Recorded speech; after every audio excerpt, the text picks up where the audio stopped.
এই ফুল দেখতে পাচ্ছেন আপনি? এটা সেই ফুল যার জীবন এই ডালে শুরু হয়েছিল।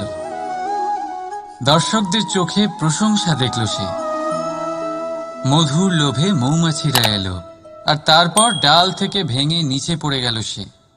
কেন? নিয়তি এরকম কেন করল ভাবুন। কারণ এই ডালেই ফুল হয়ে থাকাটা এই ফুলের জীবনের লক্ষ্য কখনোই ছিল না। এবার এই ফুল হয় দেবতাদের সজ্জায় ব্যবহৃত হবে, নয় কোনো কন্যার গয়নায় গাঁথা হবে, আর নয় কারোর প্রেম প্রদর্শনের মাধ্যম হবে।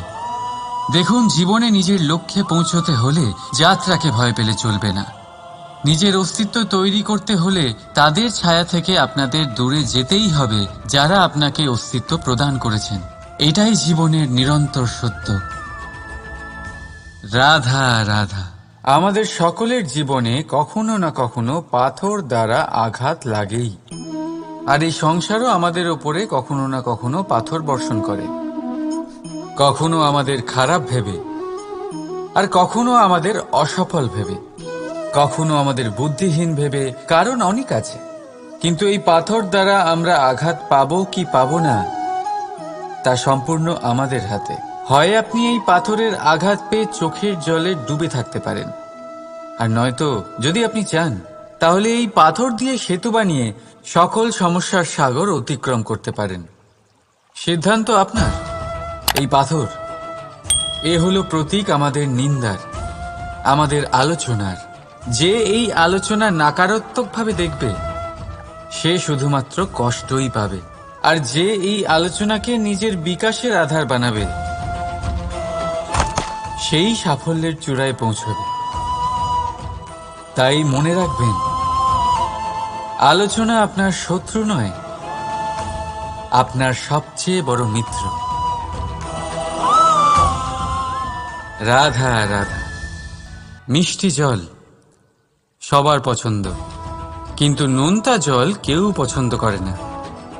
এইবার ভাবার বিষয় হলো মুক্ত, যা সমুদ্রের গহ্বরেই তৈরি হয়। নোনতা জলের মধ্যে থেকেই প্রতি মুহূর্তে অন্য প্রাণীদের থেকে বেঁচে নিজের অস্তিত্বকে বাজি রেখে ঝিনুক মুক্ত প্রদান করে থাকে। কখনো ভেবেছেন কেন? কারণ সংকটের সম্মুখীন না হয়ে, চরম পরিস্থিতির সাথে না জড়িয়ে আপনার কখনোই সুখ প্রাপ্তি হবে না। তাই নির্ভীক হয়ে সংকটের সম্মুখীন হন, আর আমার সাথে ভালোবেসে বলুন, রাধা রাধা। আমরা সকলেই সময়ের গুরুত্ব বুঝি। সময় আমাদের তৈরি করে, আর সময়ই আমাদের নষ্ট করে দেয়। কখনো ভালো সময় আসে, আর কখনো ভীষণ খারাপ সময় আসে। তবে আশ্চর্যের বিষয় এটাই যে সব জেনেও আমরা সময় নষ্ট করি। মনে রাখবেন, সময় শুধু বয়ে যায়, কখনো ফিরে আসে না। তাই ভালো সময় আসার অপেক্ষায় সময় নষ্ট করবেন না। যাই করবেন আজ, এক্ষুনি, এই মুহূর্তে শুরু করুন। তা সেটা কাউকে আনন্দ দেওয়াই হোক, বা নিজেকে বদলানোর চেষ্টা করা হোক, যাই হোক না কেন, বিলম্ব করবেন না। কারণ সময় শুধুমাত্র তাকেই সঙ্গ দেয় যে সর্বদা সময়কে সম্মান করে। রাধা রাধা। কথায় আছে, সবকিছু সীমা থাকে। মুশকিলের, কষ্টের, সংকটের, অন্ধকারের। যার কোনো সীমা নেই তা হলো কেবলমাত্র কঠোর পরিশ্রমের। আপনি নিশ্চয়ই দেখেছেন, রাত্রি যতই অন্ধকারময় হোক, তারারা পরিশ্রম করে তার সাথে লড়তে থাকে, আর অবশেষে সকাল হয়েই যায়। ঝড়ে পাখিদের বাসা ছিন্ন বিচ্ছিন্ন হয়ে যায়, কিন্তু পাখিরা নিজের পরিশ্রম দ্বারা তা আবার বানিয়ে নেয়। কারণ যা সীমিত তাকে অসীমের কাছে হারতে হয়, আর পরিশ্রম অসীম। রাধা রাধা। প্রবাহিত নদী কত সুন্দর হয়, বলিষ্ঠ হয়, যেদিক দিয়ে বয়ে যায় সেখানে এক নতুন জীবন প্রদান করে, ধরণীকে উর্বর করে, আকাল দূরে রাখে। আর হয়তো এই জন্যই নদীকে মায়ের মতো পুজো করা হয়। কিন্তু আপনি কি কখনো ভেবে দেখেছেন যে নদীর জন্ম কি করে হয়? এ কি শুরু থেকেই এমন বিশাল আর খরস্রোতা হয়? না, বৃষ্টির ছোট ছোট ফোঁটা একসাথে সম্মিলিত হয়ে এক সূক্ষ্ম ধারা তৈরি করে, আর সেই ধারাগুলি পর্বতের বরফ কেটে তাদেরকে গলিয়ে জলপ্রপাত হয়ে ঝরে পড়ে পাথরের সাথে ধাক্কা খেয়ে তারপরেই সে নদী হয়ে ওঠে। ঠিক সেইভাবেই এত সহজে কেউ মহান হয়ে ওঠে না। ছোট ছোট চেষ্টা মিলে এক বিশাল ব্যক্তিত্ব তৈরি করে। তাই জীবনে সর্বদাই চেষ্টা করতে থাকুন। অস্তিত্ব নিজে থেকেই প্রকাশ পাবে। রাধা রাধা। কখনো কখনো আমরা নিজের মা বাবার ওপর কতটা রেগে যাই, মনে করি ওনাদের মন আমাদের দিকেই নেই।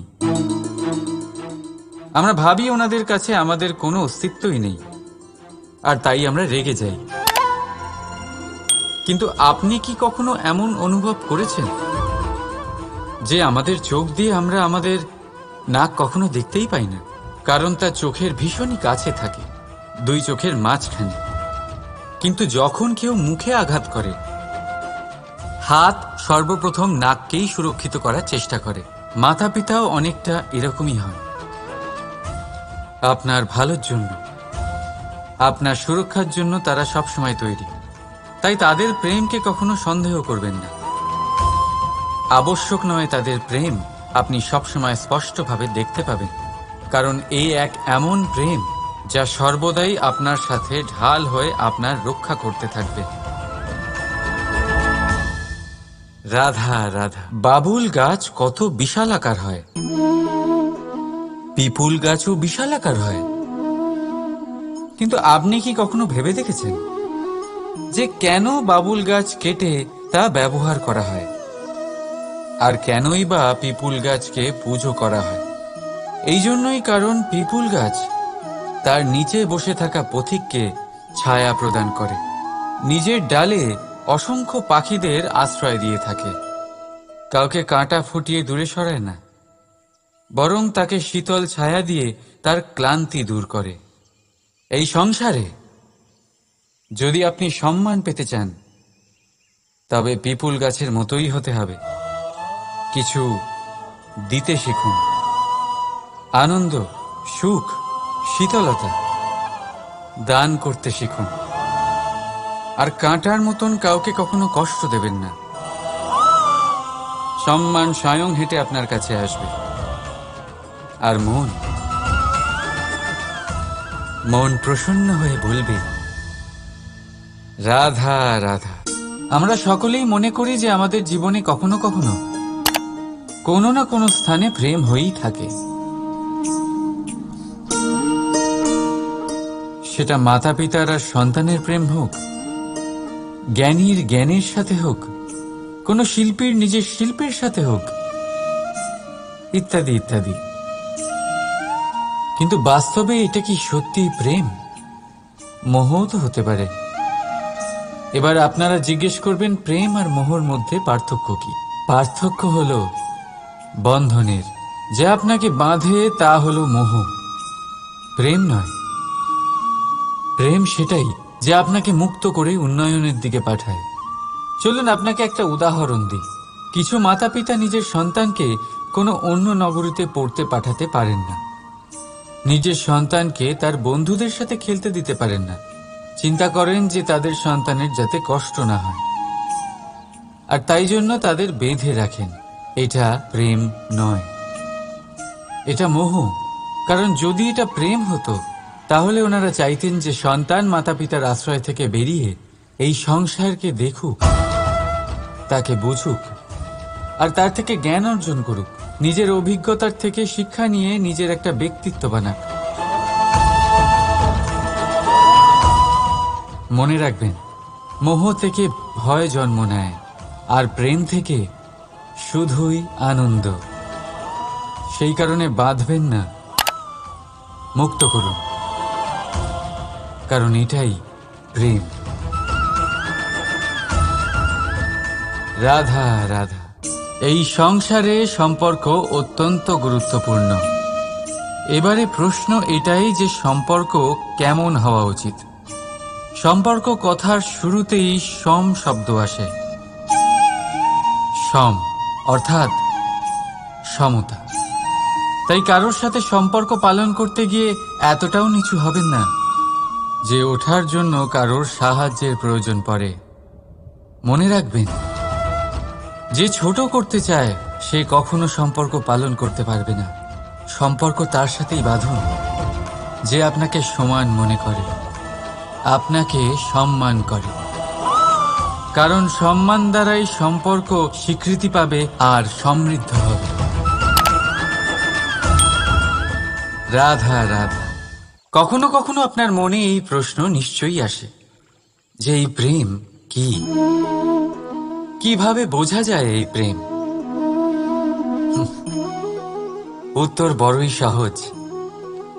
যতক্ষণ না আপনি প্রেম করবেন ততক্ষণ আপনি প্রেম বুঝতেই পারবেন না। যদি রত্ন হয়ে মুকুটে সজ্জিত থাকতে হয় তাহলে হীরেকে কাটার কষ্ট অবশ্যই সহ্য করতে হবে। প্রেমের সঠিক অর্থ বুঝতে গেলে মোহকে ত্যাগ করে আত্মসমর্পণ করতেই হবে। যে প্রেম কাউকে পাওয়ার জন্য করা হয় সেই প্রেম প্রেম নয়, তা মোহ। তাই আত্মসমর্পণ করুন নিজেকে, নিজের অহংকারকে, নিজের অস্তিত্বকে, মোহকে, আর দেখবেন আপনার প্রেম স্বয়ং আপনার সাথে থাকবে। রাধা রাধা।